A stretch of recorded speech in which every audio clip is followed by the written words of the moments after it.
महादेव हैं आप। मनुष्य देव सभी आपको पूजते हैं, फिर भी हर दिन आप एक मनुष्य का नाम जपते हैं, क्यों? जगत जननी हैं आप, फिर भी इस प्रश्न का उत्तर मुझी से पूछती हैं आप, क्यों? कहीं ऐसा तो नहीं देवी कि आप श्री राम कथा मेरे मुख से सुनते सुनते थकती नहीं? जब आप सुनाते सुनाते नहीं थकते तो मैं सुनते सुनते कैसे थक सकती हूँ? सत्य तो ये है कि श्री राम के नाम में उनकी बात कहने सुनने में मन बड़ा रमता है। रमेगा क्यों नहीं? मनुष्य जीवन की सीमाओं में बंध कर भी मर्यादा की नई सीमाएं रचने वाले हैं विष्णु के अवतार श्री राम। तो एक बार फिर से सुनाइए ना श्रीमद् रामायण कथा। मैं गणेश स्तुति भी कर आई हूं, तो कथा सुनने में कोई विघ्न नहीं आएगा। जो आज्ञा देवी। तो आइए आरंभ करते हैं भारत की आत्मा, परम परमात्मा, मर्यादा पुरुषोत्तम श्री राम की कथा। महापवित्र सरयू नदी के तट पर स्थित है एक नगर जो त्रेता युग में सूर्यवंशी राजाओं की राजधानी थी। इक्ष्वाकु के वंशज भगीरथ, रघु और अज को जन्म देने वाला नगर, जिसे कोई युद्ध में जीत ना सका, अयोध्या।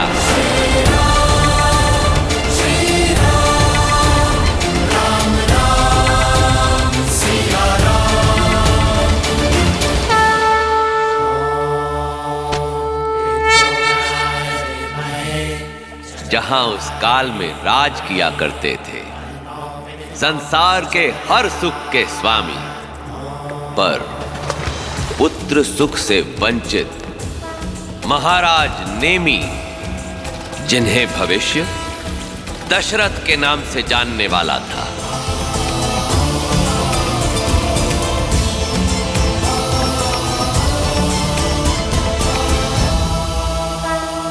श्राद्ध की रीतियां पूर्ण हुई महाराज नेमी। जी आचार्य।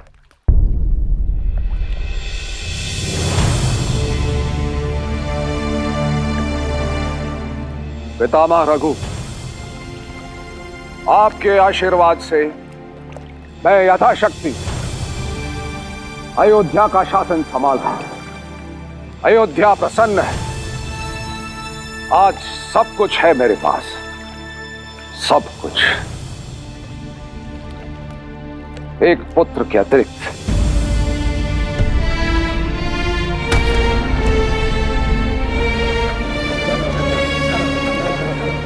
एक पुत्र जो मेरे उपरांत अयोध्या को प्रज्वलित कर सके। एक पुत्र जो सूर्यवंश के तेज को आगे ले जा सके। ऐसे एक पुत्र का आशीष दीजिए पितामह।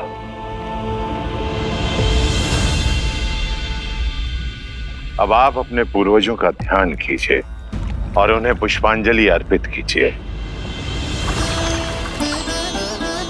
रानी कौशल्या, सुमित्रा, कैकेयी, आइए।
प्रजा के सामने अपनी दुर्बलता दिखाने से प्रजा का बल घटता है। अयोध्या के महाराज को ये शोभा नहीं देता। मत भूलो कैकेयी कि अयोध्या के महाराज एक मनुष्य भी हैं। क्या तुम्हें मेरी पीड़ा का आभास नहीं? कब से एक ही स्वप्न तो संजोए बैठे हैं हम दोनों, जो आज तक पूर्ण नहीं हुआ।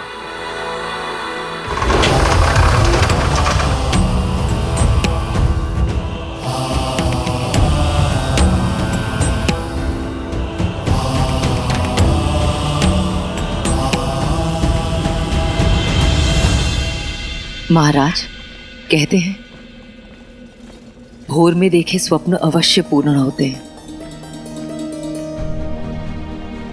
आज भोर में मैंने एक स्वप्न देखा महाराज। उस स्वप्न में नन्हे नन्हे पैर हमारे आंगन में चल रहे थे।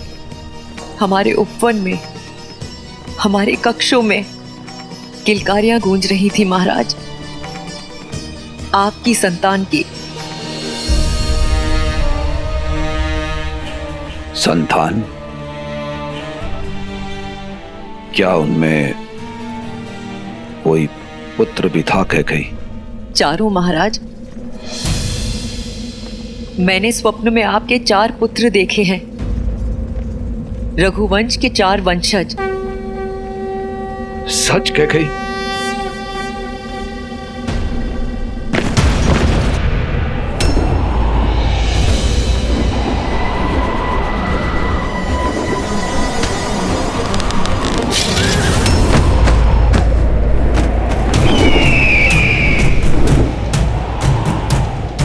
जटायु,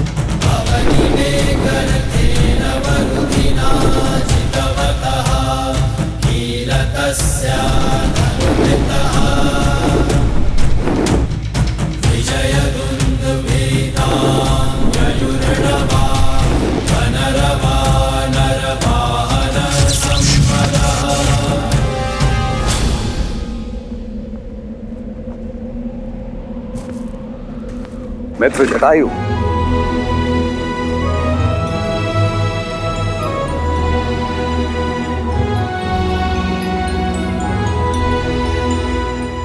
कोई सूचना नहीं। ऐसी क्या बात है जो अचानक आपको यहां खींच लाई? युद्ध।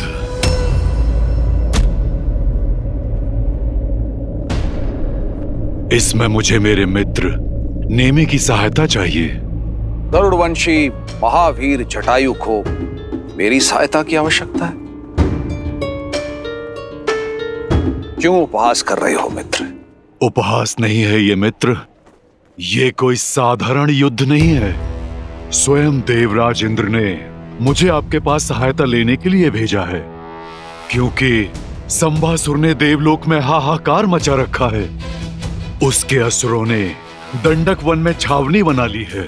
भयंकर असुरों से लदा है उसका विमान। एक साथ 10 दिशाओं से प्रकट होकर आक्रमण करता है वो मायावी। देवराज इंद्र ने इसीलिए मुझे आपके पास भेजा है, क्योंकि अयोध्यापति नेमी के अतिरिक्त कोई भी उस संभासुर के उत्पात को समाप्त नहीं कर सकता। क्या आप अपने मित्र की सहायता करेंगे अयोध्यापति?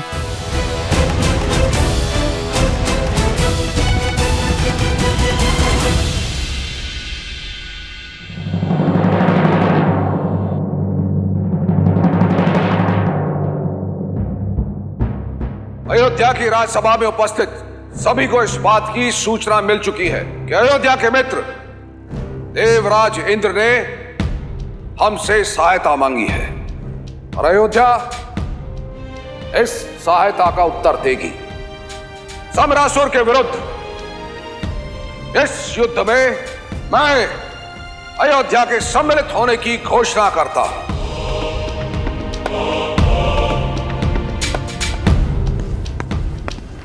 क्षमा करें महाराज।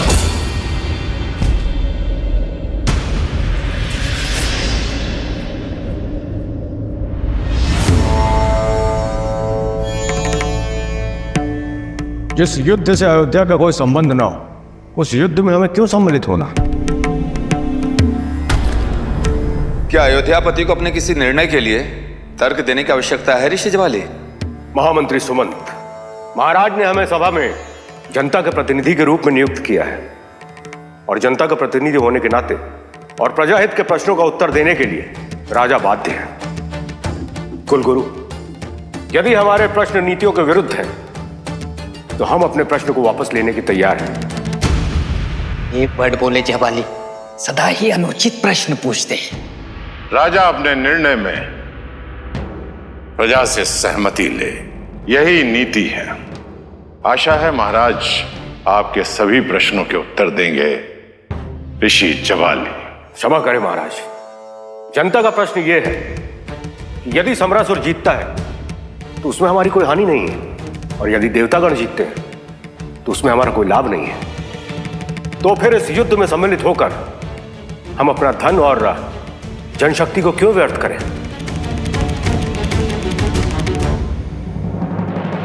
ऋषि जवाली, अयोध्या के इस युद्ध में सम्मिलित होने के 3 कारण हैं। पहला कारण मित्रता। हमारे मित्र ने हमसे सहायता मांगी है। रघुवंशी सदैव मित्रता का मान करते हैं। दूसरा कारण, दूर फैली अग्नि को यदि बुझाया ना जाए तो उसे निकट आने में अधिक समय नहीं लगता। दंडक वन अयोध्या से अधिक दूरी पर नहीं है। और तीसरा कारण, राजा का धर्म, जो है प्रजा की हर संकट से रक्षा करना, वो संकट जो सामने हो या वो संकट जो आने वाला हो। इसीलिए अयोध्या और प्रजा के हित में समरासुर के विरुद्ध इस युद्ध का नेतृत्व मैं स्वयं करूंगा। ऋषि जवाली, आशा करता हूं आपको आपके प्रश्नों के उत्तर मिल गए होंगे। क्षमा करें महाराज।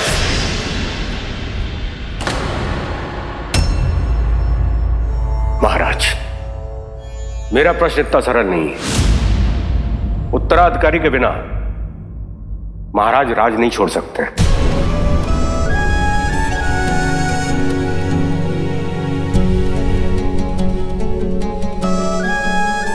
ऐसा नहीं है कि हमें आपकी वीरता और कौशल पर कोई संदेह है, किंतु नियति को कोई नहीं जानता महाराज। यदि आपके साथ युद्ध में कुछ अनहोनी हो गई तो अयोध्या का क्या होगा? रघुकुल का क्या होगा महाराज? ऋषि जवाली, अयोध्या के सिंहासन पर बैठने की प्रथम योग्यता है धर्म की रक्षा, ना कि वंश की रक्षा। आपकी चिंता है मेरे कुल के भविष्य की सुरक्षा, किंतु मेरी चिंता है मेरे कुल के पूर्वजों के मान, मर्यादा और प्रतिष्ठा की रक्षा। मैं उन महाराज हरिश्चंद्र का वंशज हूं जिन्होंने सत्य की रक्षा के लिए अपने परिवार का त्याग किया। उन भागीरथ का वंशज हूं जिन्होंने धर्म की रक्षा के लिए मां गंगा को पृथ्वी पर उतारा। धर्मवीर रघु का रक्त मेरी धमनियों में बह रहा है। मेरा वंश रहे ना रहे, किंतु रघुकुल की रीति नेमी कभी नहीं तोड़ेगा।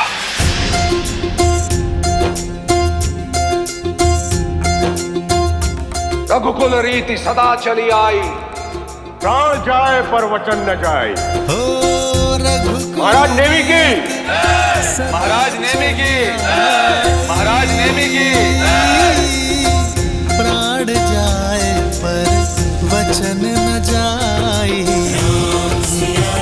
कि भोजन के साथ सरयुग का जल रख लिया है ना, उन्हें वही भाता है। युद्ध के लिए अतिरिक्त कवच तो रख लिए हैं ना। देवासुर, संग्राम है तो ध्यान रहे, महाराज के सारे दिव्यास्त्र सुरक्षा में सज्ज रहे। जय हो महाराज। इसे शीघ्र करो।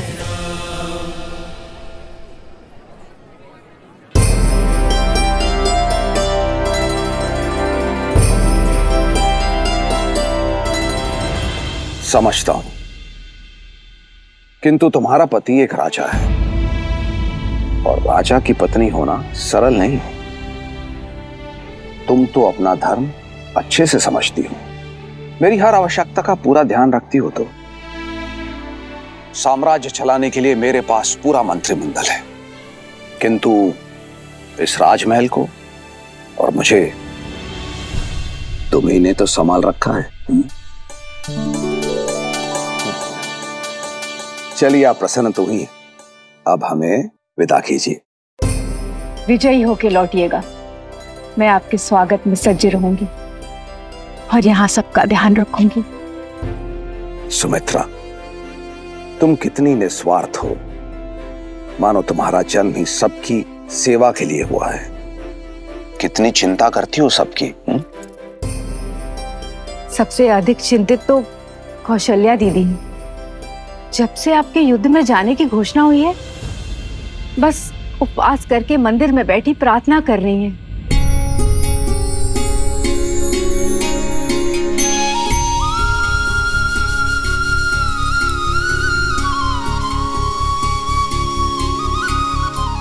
रानी सुमित्रा ने बताया कि आप चिंतित हैं। चिंतित थी, इसलिए यहाँ आई थी। अब प्रार्थना के बाद मन शांत है। धर्म युद्ध में नारायण आपका साथ दे।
कैकेयी, मैं युद्ध के लिए प्रस्थान कर रहा हूं। विजयी होके लौटिएगा अयोध्यापति। जो कह रही हो तुम्हारी आंखों में देखना चाहता हूं। मंत्रा, आओ मेरी मदद करो।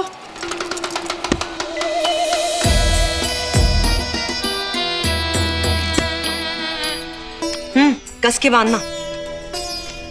विचित्र हट है ये कैकेयी। कभी सुना है किसी रानी को ऐसा करते हुए? ये शुभ नहीं है, ये शुभ नहीं है कैकेयी। विलंब हो रहा है, शीघ्र करो मंत्रा।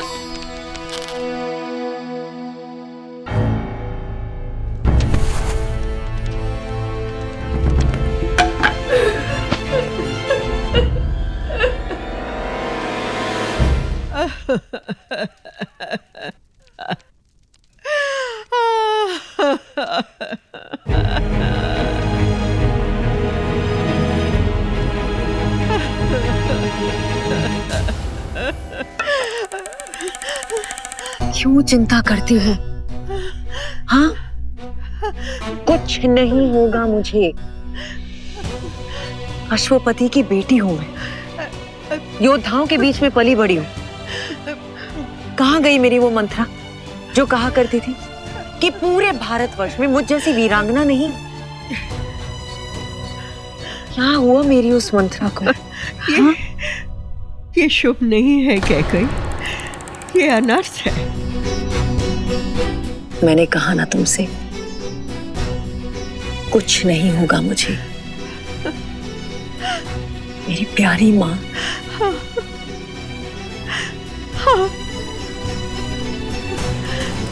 मेरी बच्ची।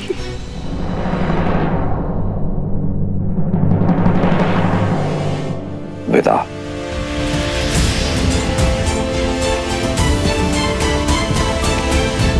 लौट के आना कैकई, लौट के आना। आऊंगी अपने राजा को साथ लेकर।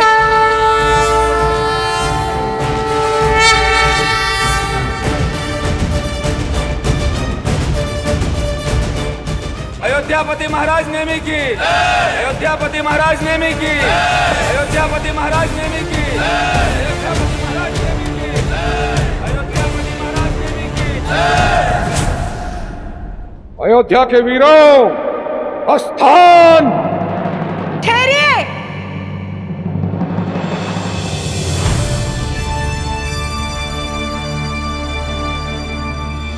कैकेयी, तुम यहाँ? तो और कहाँ होना चाहिए? आप ही ने कहा था ना, जो कुछ मैंने कहा आप मेरी आंखों में देखना चाहते हैं, देख लीजिए। तुम जानती हो ना कि आप मुझसे रुष्ट थे, जानती हूँ, पर क्या करूं, मंत्रा को समझाने में इतना समय लग गया। बेचारी बहुत भयभीत हो रही थी।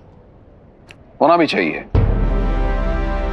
अब युद्ध क्षेत्र में शत्रु पर प्रहार करने से अधिक हमें तुम्हारी रक्षा की चिंता करनी होगी। वो तो युद्ध ही बताएगा कि कौन किसकी रक्षा करता है।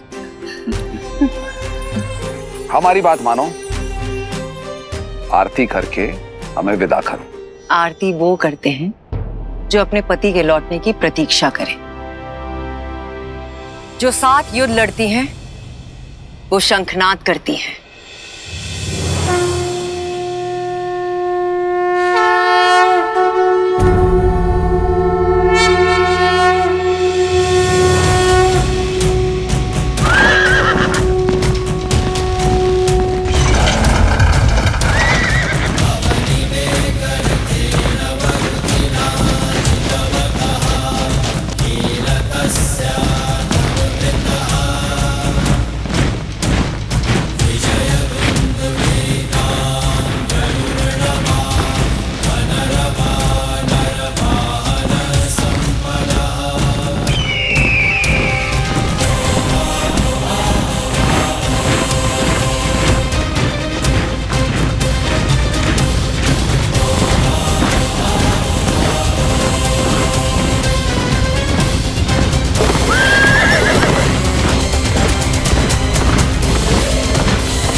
गुरुदेव, महारानी।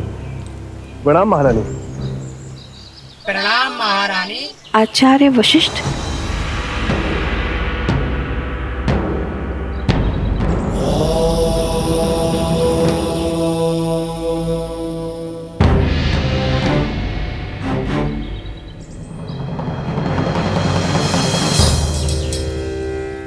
मुख मन का दर्पण होता है देवी कौशल्या।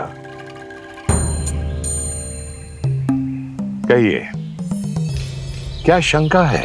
आचार्य, एक स्वप्न है जो मुझे बार बार दिखाई दे रहा है, जिसने मेरे मन में हलचल मचा रखी है।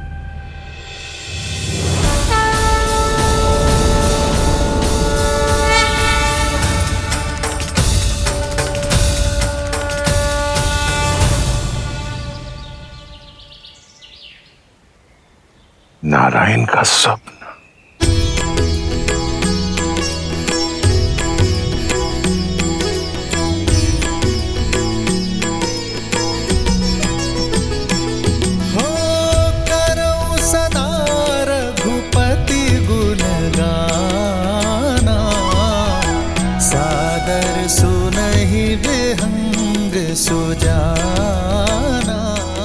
आचार्य, कौन है ये? ये महान संत काकभूषणी है। जब जब पुरी रघुबीरा, धरहि भगत हित मनुज शरीरा। ये क्या अनर्थ कर रहे हैं आप? अनर्थ नहीं माँ, आप तो संसार की सबसे धन्य माँ है। आपके दर्शन पाकर तो मैं भी धन्य हो गया माँ।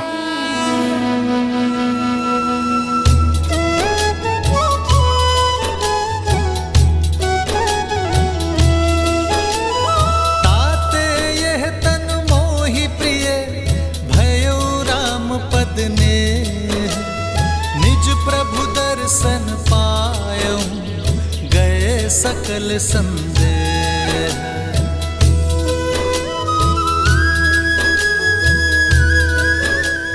आचार्य, मैं यहाँ अपनी उलझन लेकर आई थी और आप मुस्कुरा रहे हैं, और श्री काकभूषणी जी का व्यवहार और शब्द, मैं और उलझ गई हूँ।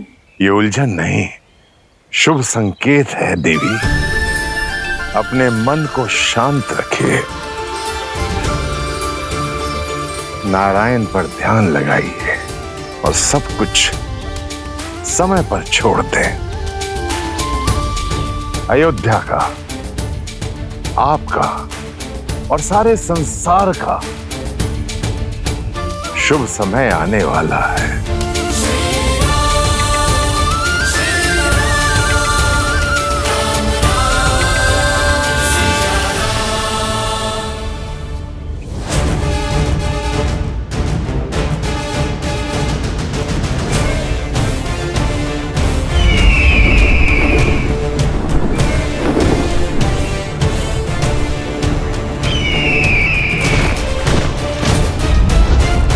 सावधान मित्र, बड़ा ही मायावी है ये संभासुर। मैं ऊपर आकाश में पहरा देता हूँ, आप नीचे भूमि पर सज रहिए।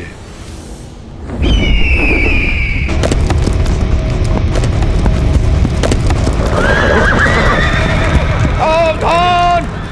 अयोध्या के वीरों, अपने स्थान पर अड़िग रहो।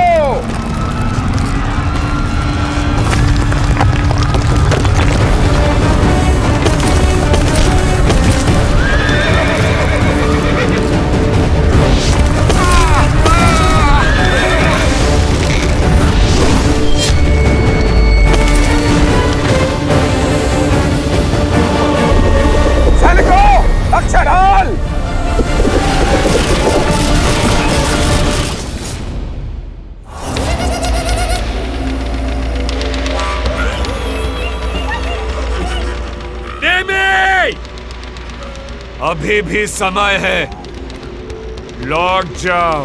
अवध के वीर धर्म युद्ध से दो स्थिति में लौटते हैं, या तो विजय प्राप्त करके या वीर गति प्राप्त करके। ठीक है, वीर गति प्राप्त करो।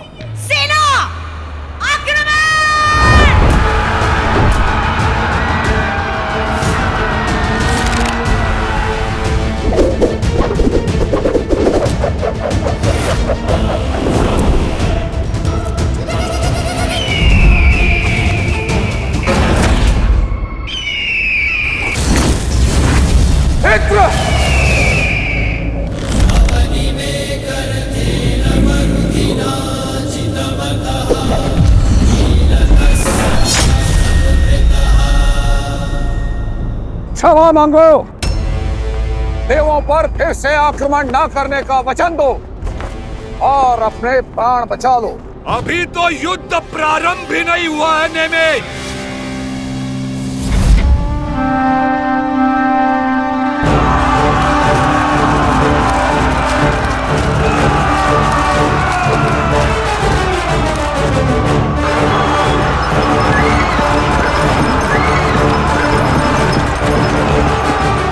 सारथी,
अवसर है।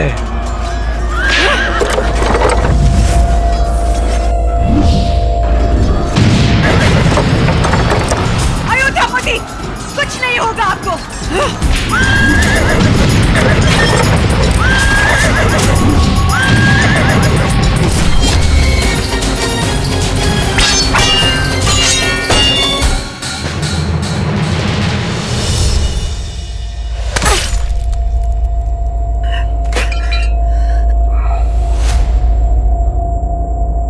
महाराज, महाराज, युद्ध में क्या हुआ कैकई? युद्ध चल रहा है महाराज, किंतु सम्रासुर के प्रहार से मूर्छित हो गए थे आप, इसलिए आपको सुरक्षित रखने के लिए मैं आपको यहाँ ले आई। युद्ध चल रहा है और तुम मुझे मेरी सेना से दूर यहाँ ले आई? अयोध्या की रानी होकर तुम? क्षमा कीजिए महाराज, किंतु मैं आपको खो नहीं सकती महाराज। और मैं अपना धर्म नहीं खो सकता। महाराज,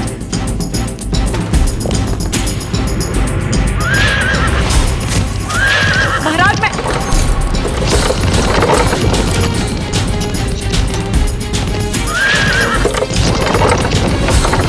महाराज, आपके पहिए के नट की धुरी टूटी है महाराज।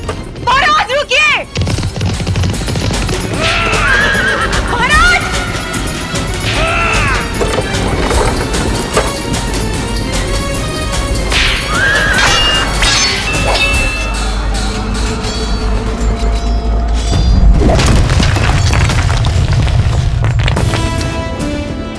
भय के लिए भयंकर है।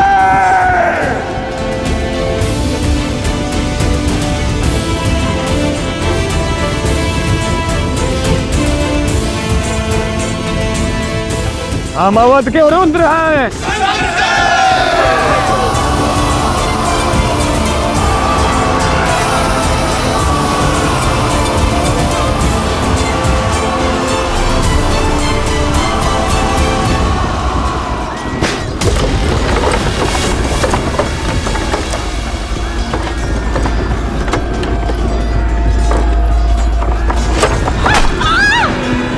कैकई, तुमसे कहा था मेरा ध्यान भंग मत करो।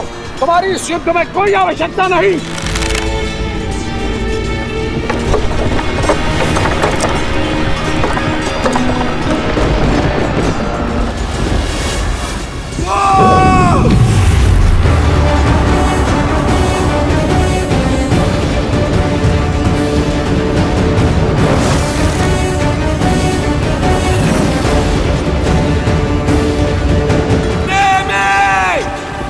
अब 10 दिशाओं से प्रहार होगा।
अयोध्यापति महाराज नेमी की।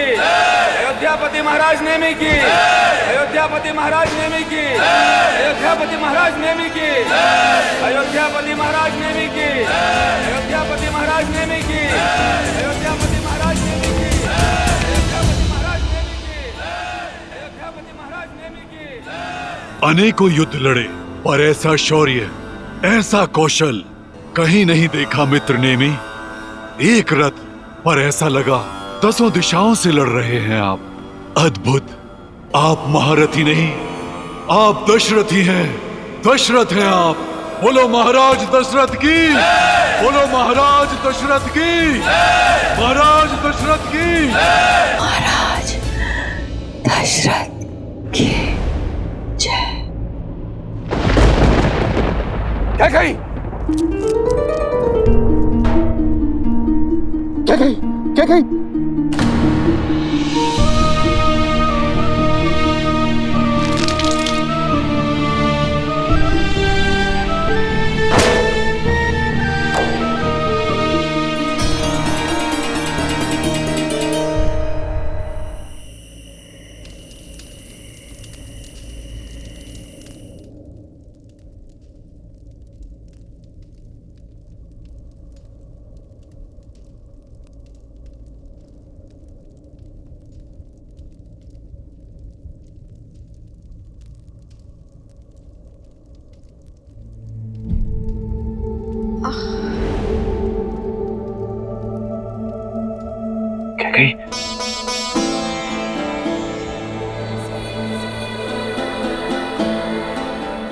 मुझे क्षमा कर दो क्या कही, मुझसे बहुत बड़ी भूल हो गई। तुम तो मुझे बताना चाह रही थी कि रथ के पहिए की धुरी टूट चुकी है, किंतु मैंने तुम्हें अनसुना कर दिया। क्रोध में न जाने तुम्हें क्या क्या कह गया। महाराज, तुम्हारे इस आचरण को मैंने रघुकुल का कलंक समझा, किंतु इतना अपमानित होने के बाद, इतनी पीड़ा में भी चलते रथ के पहिए की धुरी में तुमने अपना हाथ कहीं। मुझे क्षमा कर दो, क्षमा कर दो। महाराज दशरथ को इतना भावुक होना शोभा नहीं देता। क्या कही? तुमने मेरा सम्मान और वरदान दोनों अर्जित किए हैं।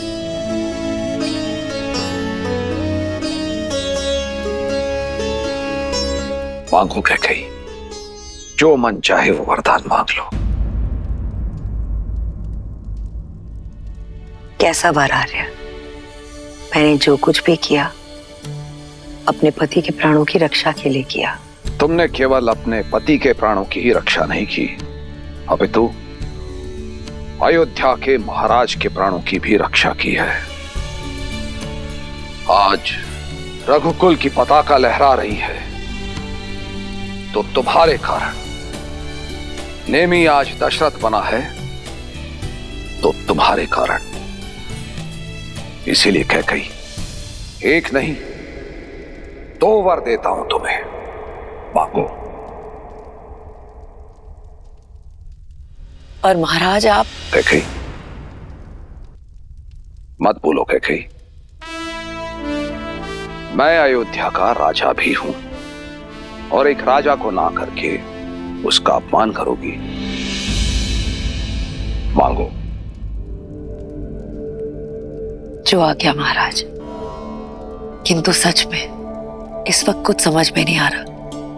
जब कुछ समझ में आएगा तब आपसे मांग लूंगी। महाराज अपनी प्यारी सी कोमल पत्नी पर इतनी कृपा तो कर ही सकते हैं ना। अच्छी बात है, तुम्हारे ये 2 वरदान महाराज दशरथ पर ऋण रहे। जब चाहो मांग लेना। आपको सच में लगता है महाराज उसकी आवश्यकता होगी? महाराज, संसार का हर सुख दिया है आपने मुझे।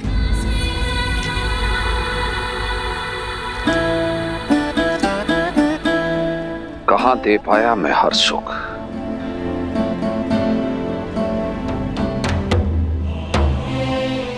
तुम्हें पुत्र का सुख नहीं दे पाया और अयोध्या को उत्तराधिकारी का सुख नहीं दे पाया।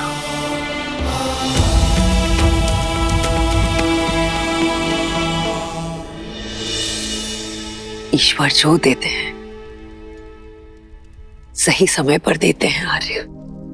देखिएगा आर्य, एक दिन सूर्यवंश में एक पुत्र जन्मेगा।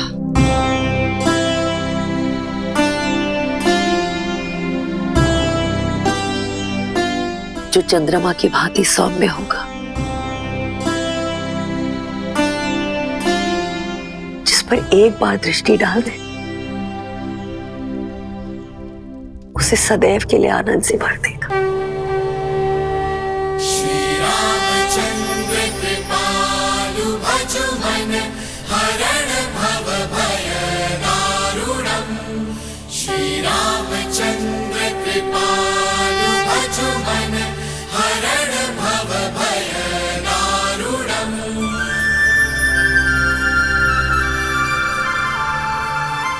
कहाँ खो गई देवी?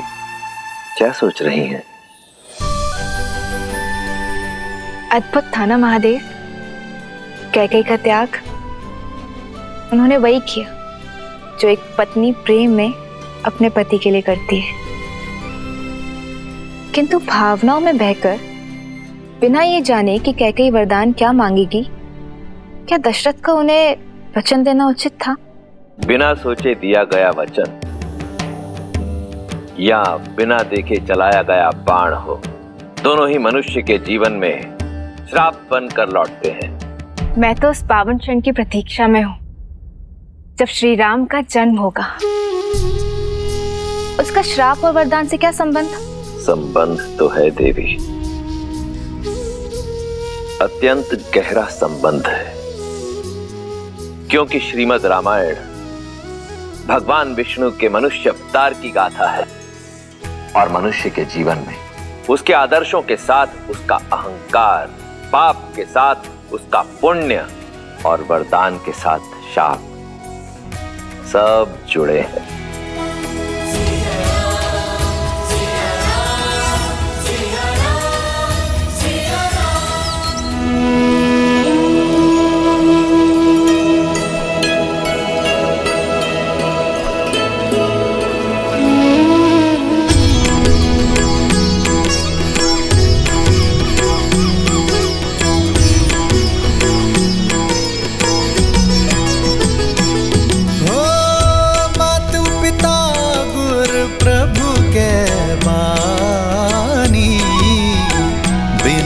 विचार करिए शुभ जानी। तुम्हें सब भांति परम हितकारी, आज्ञा सिर पर नाथ तुम्हारी।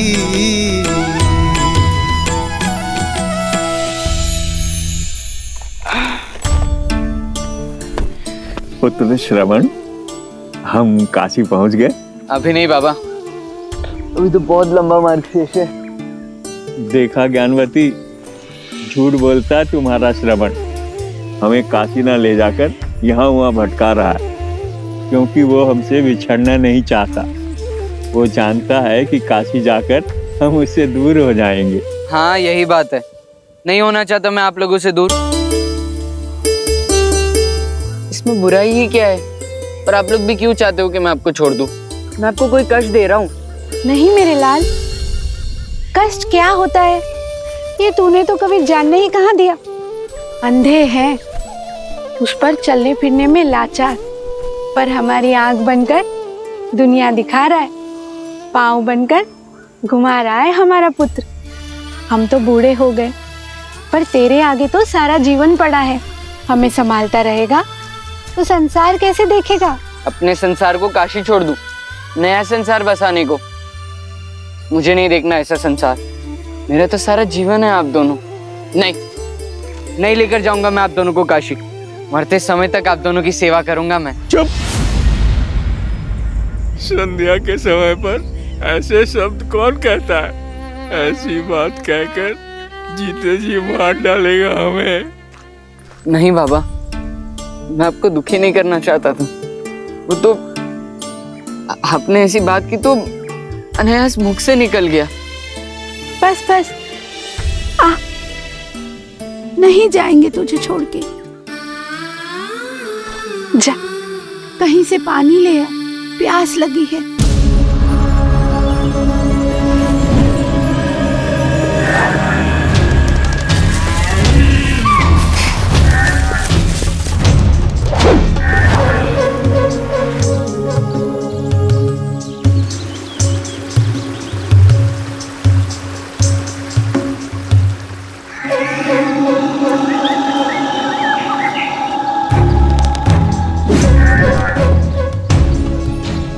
मैं आज तक आखेट से खाली हाथ नहीं लौटा हूं, आज भी नहीं लौटूंगा।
ऐसा प्रतीत हो रहा है कि जैसे कोई हाथी जल पी रहा है।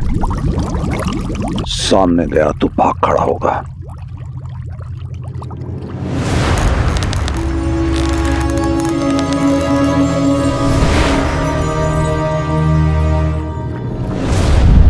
ओम ह्रीं क्लीं क्रीं हूं फट् शब्द भेद।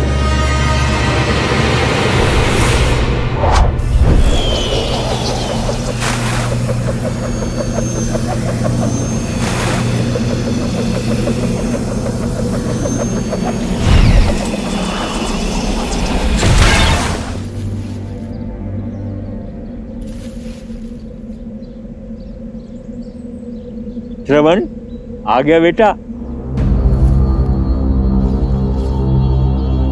जल ले आया पुत्र? ला, जल पिला दे। बहुत समय लगा दिया तुमने।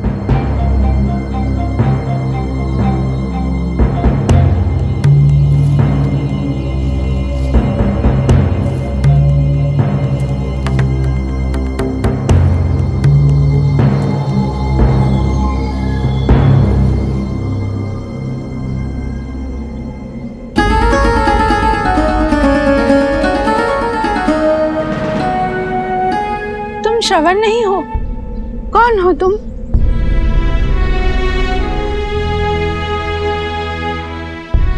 एक पापी। श्रवण के बाबा, मेरा पुत्र कहाँ है? श्रवण! बोलो भाई, कौन हो तुम और हमारा श्रवण कहाँ है? माँ, मैं अभागा दशरथ हूँ। अयोध्या का अधम राजा। अनजाने में मैंने आपके पुत्र के प्राण हर लिए। मुझे दंड दीजिए माँ, मुझे दंड दीजिए। मेरे पापों का प्रायश्चित नर्क जाकर ही होगा माँ। श्रवण के बाबा, क्या कह रहा है ये? अयोध्या के राजा कभी असत्य नहीं कहते ज्ञानवती। तुम्हारा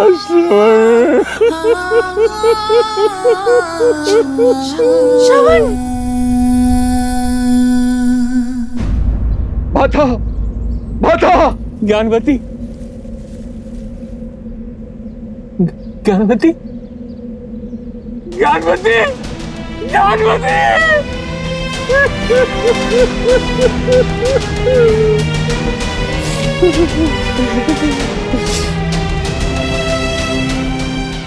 वो राजा है तू, अयोध्या का, जिसका धर्म सबकी रक्षा करना है।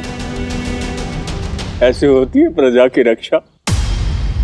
भूल हुई है मुझसे, मुझे दंड दीजिए, मृत्यु ही मेरा प्रायश्चित है।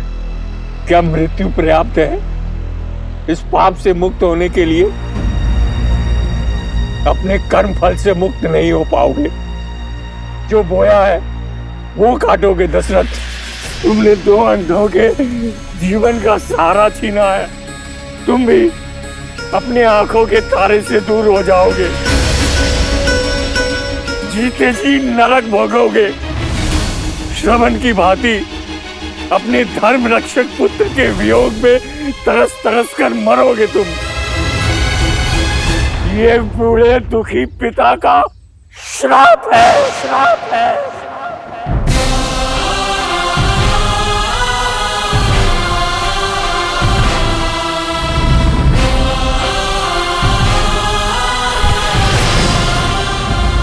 बाबा, बाबा,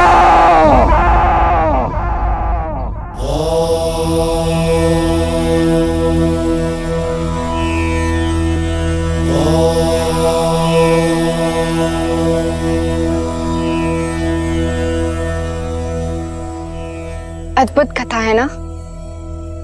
दशरथ का अति विश्वास उसे पाप की ओर ले गया और पाप से मिला श्राप जो श्री राम के जन्म का आधार बना।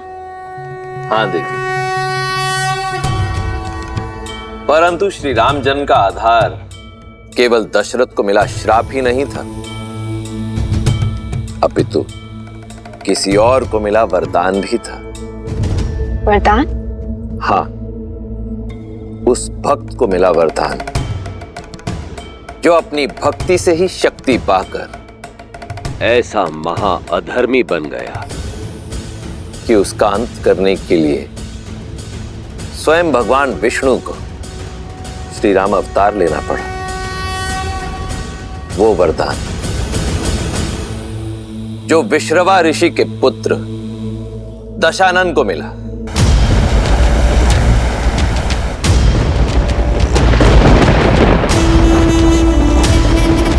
जिसे ये संसार भविष्य में रावण के नाम से जानने वाला था।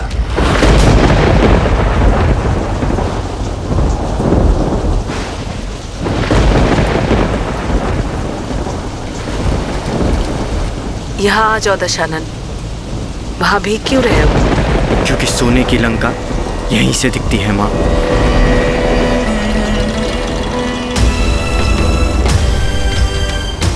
देख रहा हूं कि कैसे मेरा सौतेला भाई कुबेर वहां लंका में भर भर के जी रहा है और हम यहां मर मर के जी रहे हैं।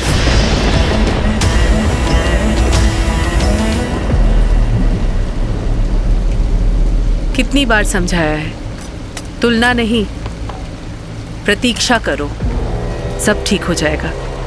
एक बार तुम्हारे पिता विसर्वा। मत लो ये नाम मेरे सामने माँ। घिन है मुझे उस सब से जो मुझे मेरे पिता से मिला। इस नाम से, इस रिश्ती हुई कुटी से, इस नारकीय जीवन से, इस अन्याय से। कुबेर के भांति हम भी तो उनके संतान हैं, पर उसे मिली सोने की लंका क्योंकि वो यक्ष है। देवताओं का समर्थन प्राप्त है उसे, और हमें मिली भूख। ये रिश्ती हुई कुटी क्यों? क्योंकि राक्षस है हम।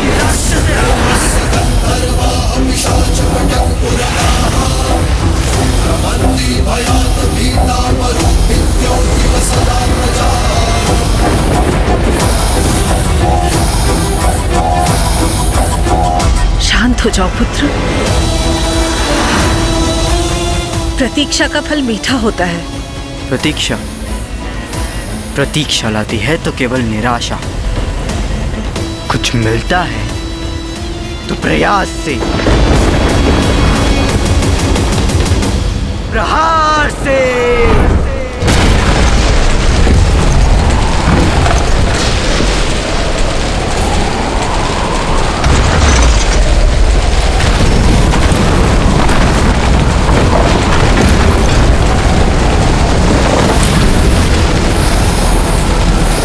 ये क्या किया दशानन?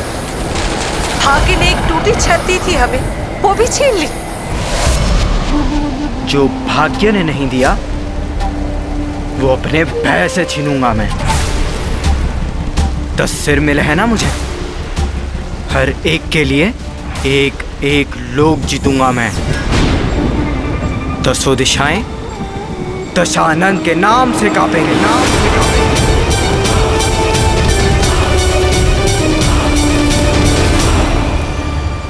पुत्र। हाँ, बस कुछ दिन सौतेले भाई कुबेर के दान पर जी लो। मैं वरदान लेकर ही लौटूंगा।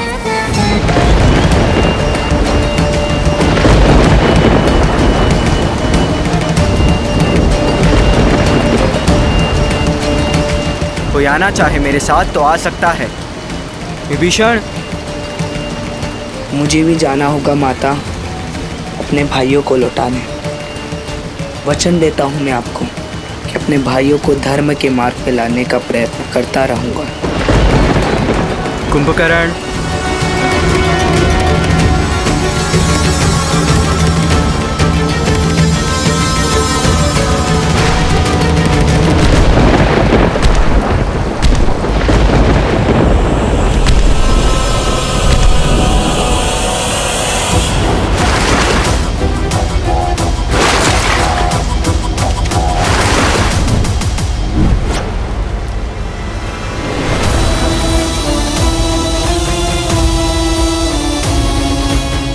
डरो मत माँ, जब मेरे भाई शक्ति लेकर आएंगे हम सबसे प्रतिशोध लेंगे। देवों से, तपस्वियों से, यक्षों से। विश्रवा ऋषि का पुत्र दशानन अपने भाइयों के साथ घनघोर तपस्या में लीन हो गया।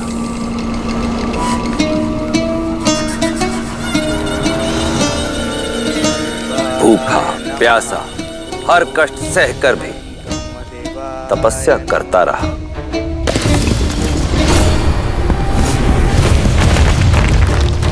ओम ब्रह्मदेवाय नमः। भैया भैया, ओम ब्रह्मदेवाय नमः। दशानन का ये तप दिन से महीनों और महीनों से वर्षों में बदल गया। कुंभकर्ण और विभीषण ने भी उसका साथ नहीं छोड़ा, परंतु ब्रह्मदेव वो प्रसन्न नहीं हुए। धूप, ताप, शीत, वर्षा, प्रकृति की हर बाधा से अविचलित दशानन अपना तप निरंतर करता रहा। सहस्त्रों वर्ष बीत जाने पर दशानन का धीरज भी चूक गया था। अपनी हठ को पाने के लिए अब उसने तप के स्थान पर तलवार का हाथ थामा।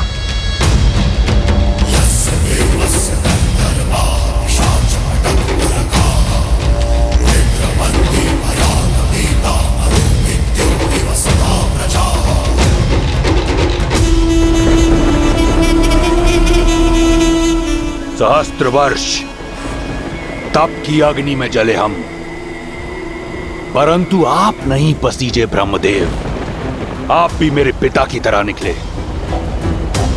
उन्होंने भी अपने संतानों में पक्षपात किया और आप भी वही कर रहे हैं। देवों को बिन मांगे सब मिला और हमें इतने तप के बाद भी कोई फल नहीं। क्यों? क्योंकि राक्षस है हम।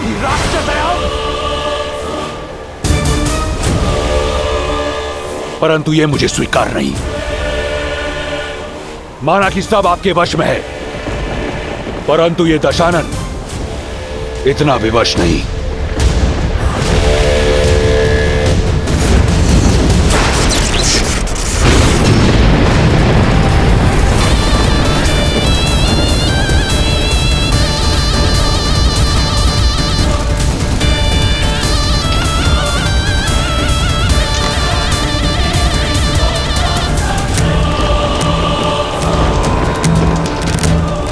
यदि मेरे कर्म स्वरूप आप मुझे वरदान नहीं दे सकते, तो मैं आपको वो लौटाता हूं जो मुझे आपसे मिला, मेरे प्राण।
खेल रहे मुझसे खेल रहे।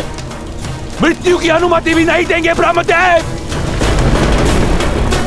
बिन मांगे 10 शीश दिए थे आपने, परंतु परिश्रम के फल स्वरूप एक वरदान नहीं दे सकते। तो देखिए कैसे 10 के 10 काटकर आपको अर्पित करता हूं।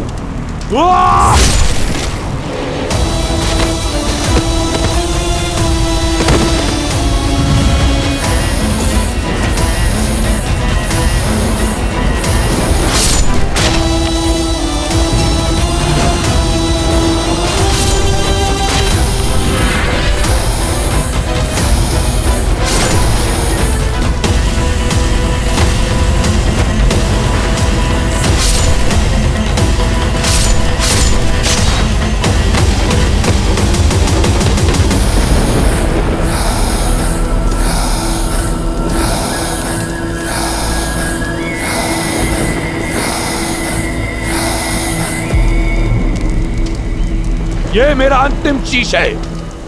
अगर मेरी तपस्या सिद्ध नहीं हुई तो ये अवश्य सिद्ध हो जाएगा कि ब्रह्मा पक्षपाती है।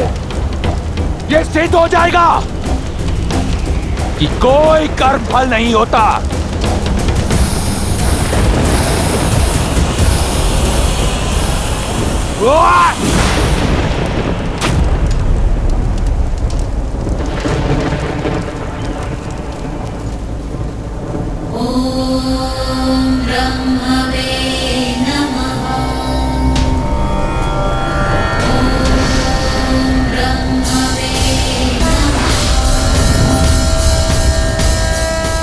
कर्म फल होता है दशानन, और इसीलिए मैं आया हूं। तुमने अपने 9 शीश त्याग दिए, 10वां शीश भी देने को सज हो। तुमने अपने त्याग की पराकाष्ठा से एक वरदान अर्जित कर लिया है। मांगो, क्या चाहिए तुम्हें? कुछ ऐसा कि दोबारा 10 शीश अर्पित ना करने पड़े। अमर कर दो मुझे। अमरता देने का अधिकार मेरे पास नहीं है दशानन। कुछ ऐसा मांगो जो मैं दे सकूं।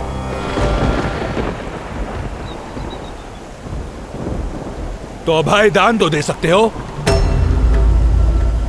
किसी के हाथों ना मर सकूं, ये वरदान तो दे सकते हो।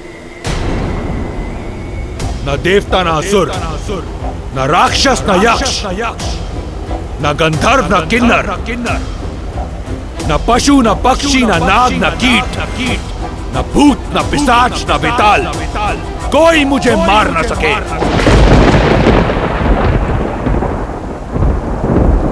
तथास्तु।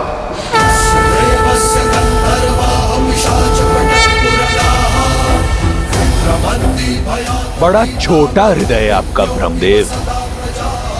तपस्या मेरे भाइयों ने भी की, वरदान उन्हें भी चाहिए। कुंभकर्ण,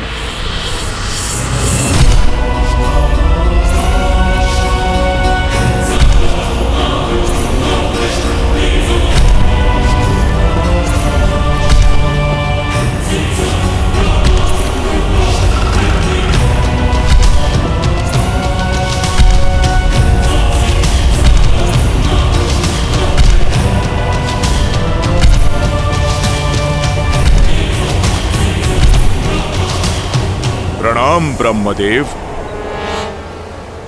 मांगो अपनी तपस्या का वरदान। इंद्रासन मांगो कुंभकर्ण।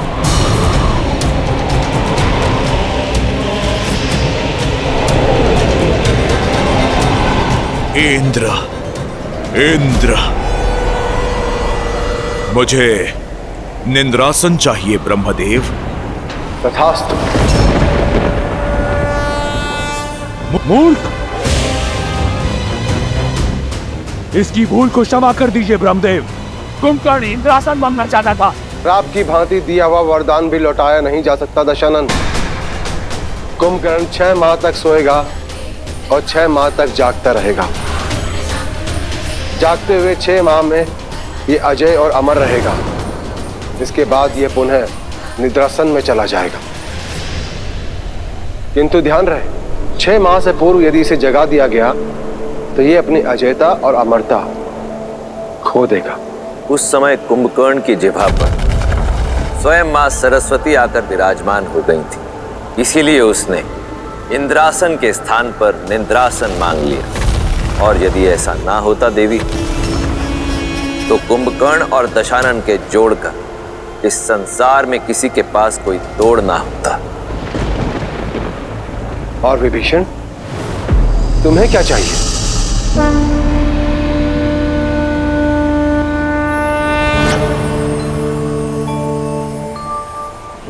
सद्मार्ग का ज्ञान ब्रह्मदेव,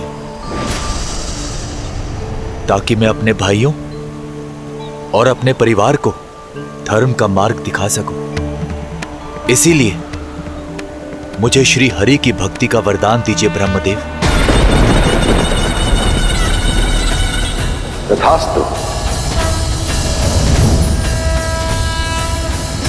ब्रह्मदेव से वरदान पाने के पश्चात दशानन ने अपने लक्ष्य की ओर प्रथम पग बढ़ाया।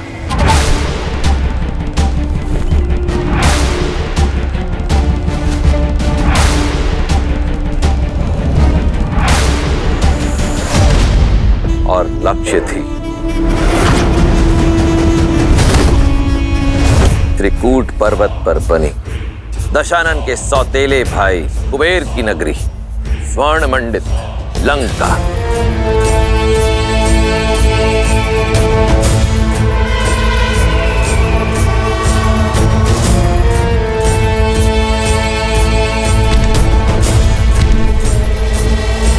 बड़े भैया, बड़े भैया,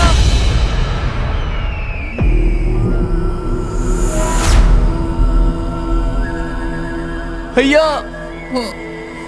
क्या वरदान मांगा था भाई?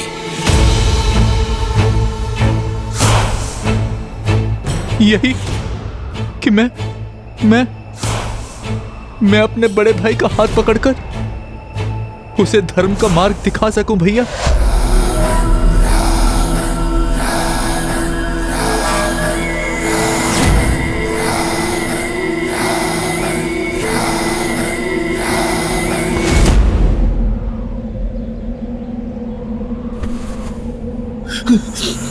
तो अब विभीषण बताएगा दशानन को धर्म का मार्ग, और यदि मैं तुम्हें मृत्यु का मार्ग बता दूं तो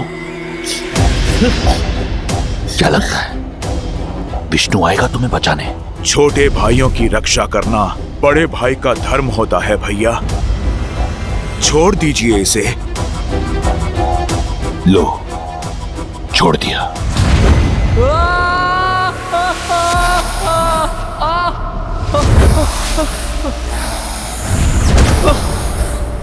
विष्णु का स्वप्न त्याग कर अपने जीवन के सत्य को पहचानो। यह है तुम्हारे जीवन का सत्य, यह है तुम्हारा स्थान मेरे चरणों में।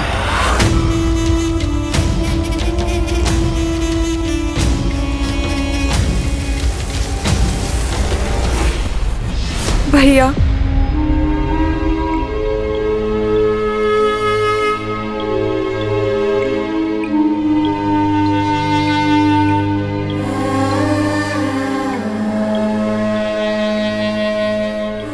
शूर्पणखा,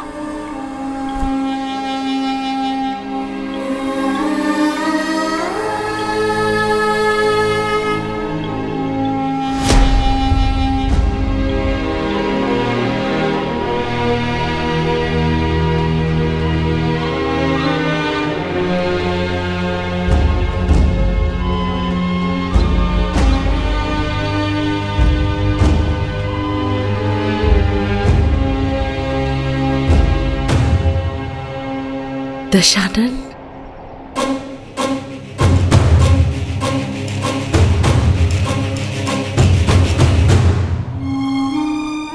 इतने वर्षों की प्रतीक्षा के बाद ये मिला मां।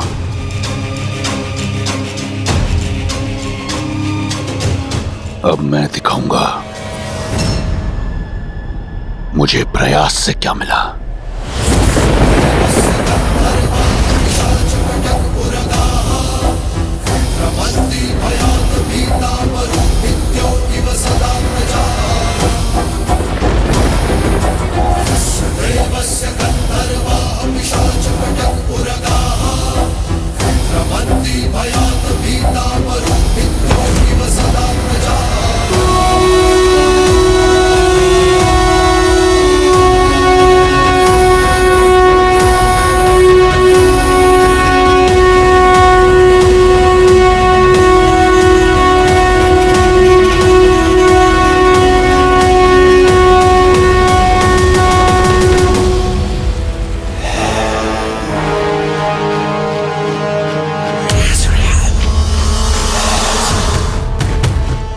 जो भाग्य ने नहीं दिया वो अपने भय से छीनूंगा मैं। दसों दिशाएं दशानन के नाम से कांपेंगी। अब हम सबसे प्रतिशोध लेंगे भाई।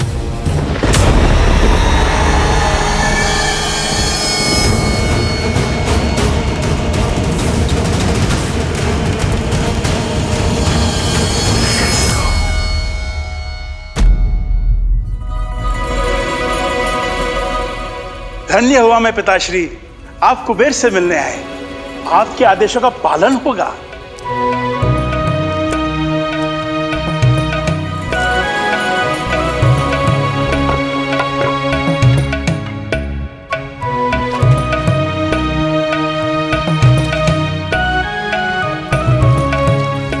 प्रसन्नता है हमें, तुम लंका के वैभव को भोग रहे हो, पर क्या तुमने अपना कर्तव्य निभाया है कुबेर?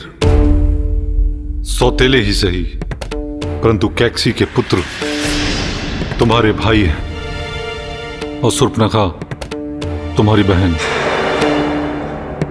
क्या ये तुम्हारा विशर्वा के पुत्र का धर्म है? पिताश्री, मुझे खेद है पिताश्री, भूल हुई मुझसे, पर अब मैं इसे सुधारूंगा। वे माता कैकसी के पुत्र मेरे ही भाई हैं। उन्हें मैं अपने मंत्रिमंडल में सम्मिलित करूंगा और बहन शूर्पणखा के लिए योग्य वर ढूंढकर उसका विवाह संपन्न करूंगा। और फिर मैं आ रहा है वो आ रहा है, आपका पुत्र दशानन आ रहा है। यह तो बहुत शुभ समाचार है। मैं कुबेर के साथ इसी विषय पर बात कर रहा था। अब कुबेर के साथ मिलकर मेरे दोनों पुत्र शक्ति और बल का प्रयोग करके पूरे संसार का कल्याण करेंगे। दशानन वो नहीं है जो आप समझ रहे हैं आर्य। जाइए, कुबेर अपने प्राण बचाइए।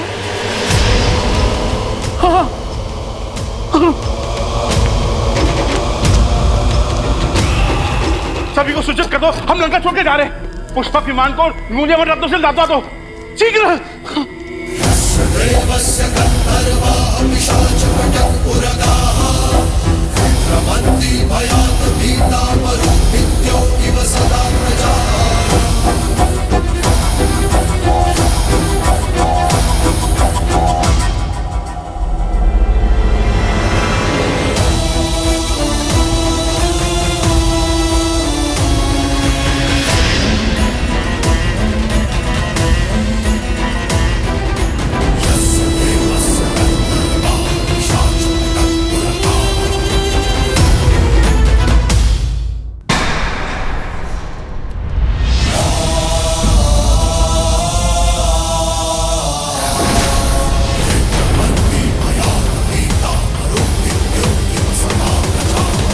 तो महान धर्माज्ञ ऋषि विश्रवा लौट आए अपने तप से।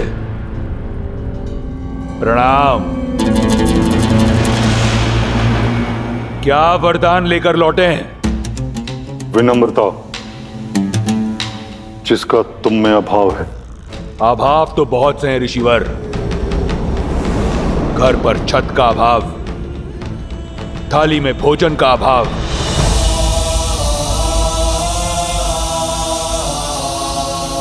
माता को आदर का अभाव,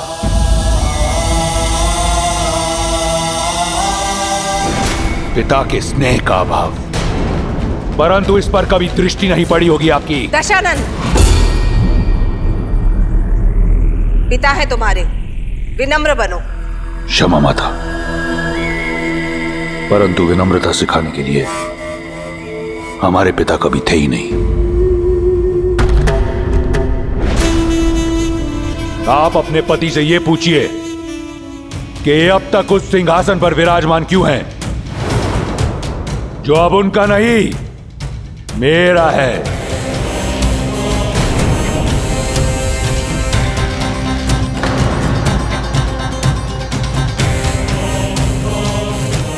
पिताश्री, आप दशानन को समझाइए ना। नहीं कुबेर, एक तो राक्षस और उस पर से शक्ति के मद में चूर, इसे समझाने का कोई लाभ नहीं।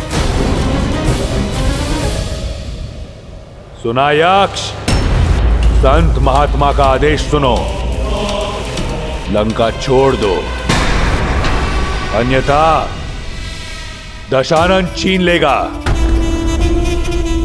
लंका भी, प्राण भी। अन्याय है ये, अन्याय है ये। अन्याय? यही न्याय है। लंका सदैव से राक्षसों का साम्राज्य रहा है। इसे राक्षसों से छीना गया था और आज एक राक्षस इसे दोबारा छीनता है।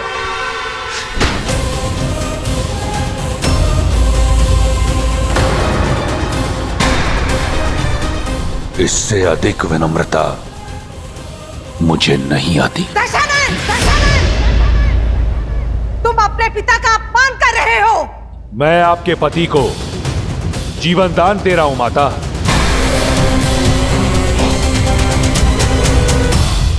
शेष ऋषियों पर इतनी दया दृष्टि नहीं दिखाऊंगा। भागो।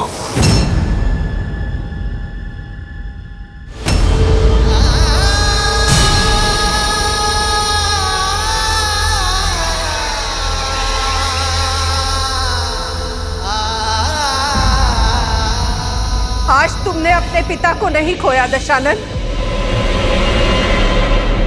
बल्कि मैंने अपना पुत्र खो दिया है।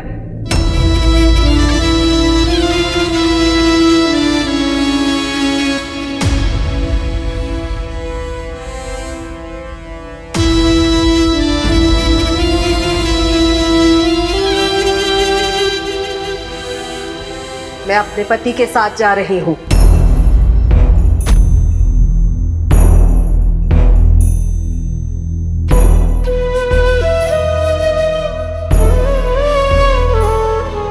तुम में से मेरी कौन सी संतान मेरे साथ चलेगी?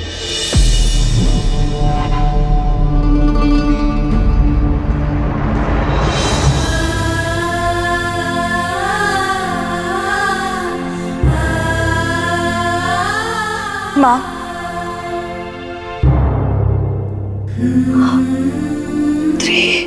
अब हम सबसे प्रतिशोध लेंगे।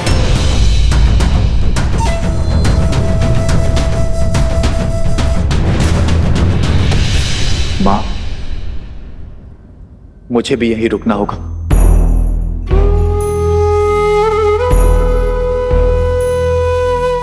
अपने भाइयों को उचित मार्ग जो दिखाना है।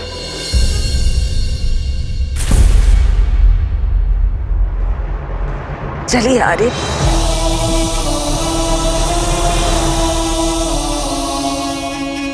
तो काम की बात प्रारंभ करें।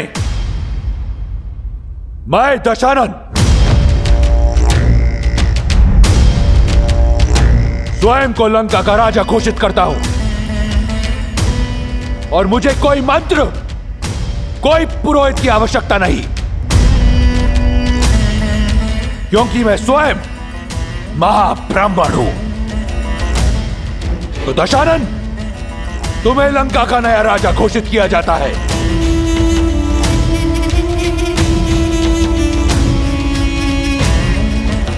लंकापति दशानन की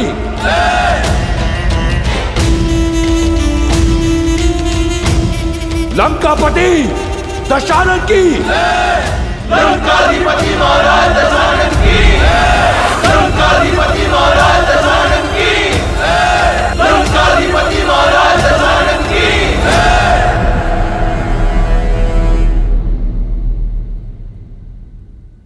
राक्षसों की शक्तिशाली सेना सज्ज है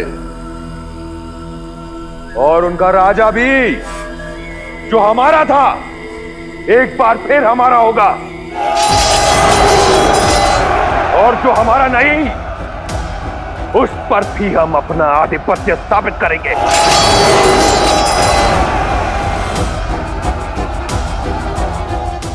क्योंकि अब कोई मुझे हरा नहीं सकता।